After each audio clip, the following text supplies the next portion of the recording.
There are many things you'd be better off letting go of, especially nowadays, when we are constantly inundated with information and when social media has made our personal relationships round-the-clock affairs. It's impossible to respond to everything. This is precisely why it is all the more crucial to learn how to let things go. Really, we ought to refer to it as a survival skill. Now, more than ever, it's imperative to be able to differentiate between what we ought to hold on to and what we ought to let go of in order to live our lives to the fullest. 2. Leave people alone.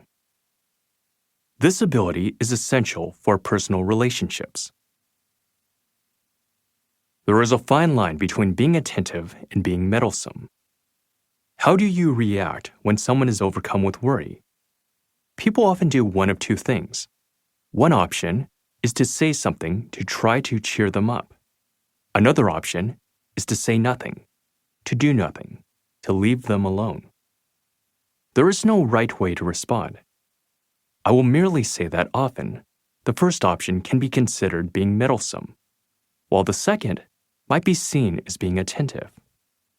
When someone is worrying about something, they often need some time to worry, alone. They are simply not in the mood for someone to tell them to do this or that, to encourage them to cheer up, or even to invite them out for a drink to take their mind off things. Managing any response can be hard on them. It's often just more trouble. Think about how you'd feel if you were in their situation, if you were the one worrying about something. Wouldn't you prefer to be left alone for a little while, until you've had a chance to calm down? 3. Changing others is impossible. The only person you have control over is yourself.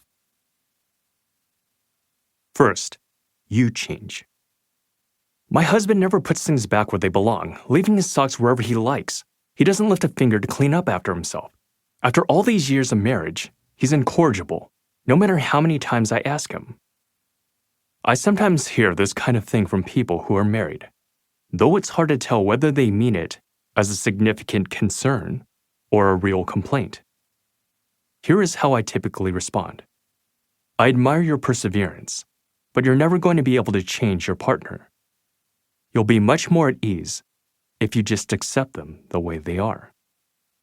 Worrying over little things like this only makes your own life more difficult. In matters great and small, there are precious few instances when things go exactly the way you want them to. Put another way, it may be that the only time you get what you want is when it has to do with yourself. It's time to let go of others who are beyond your control. Better to focus on how you can change in order to make things go smoothly for yourself. And when you change, there's always a chance that others' behavior may ease up and move things along as well. 4. If people know only the half of you, that's just fine. Actually, even 30 or 40% is enough. Better to have a more practical perspective. Lately, there seems to be a noticeable increase in people who desperately want others to know everything about them. One sign of this is their need to post every detail of their lives on social media. Another version is people with social media friends, the majority of whom they've never met, who relentlessly post and respond to one another about every last thing they're doing. It seems to me that this constant communication sends the message, pay attention to me.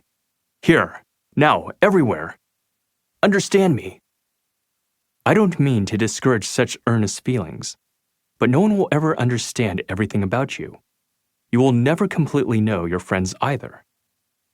Realistically, you can consider yourself lucky if you have a few friends with whom you share about half of what there is to know about one another. We should be grateful for even a 30 or 40% connection. A close relationship with a vast number of people, and the desire for one, in and of itself, is a delusion.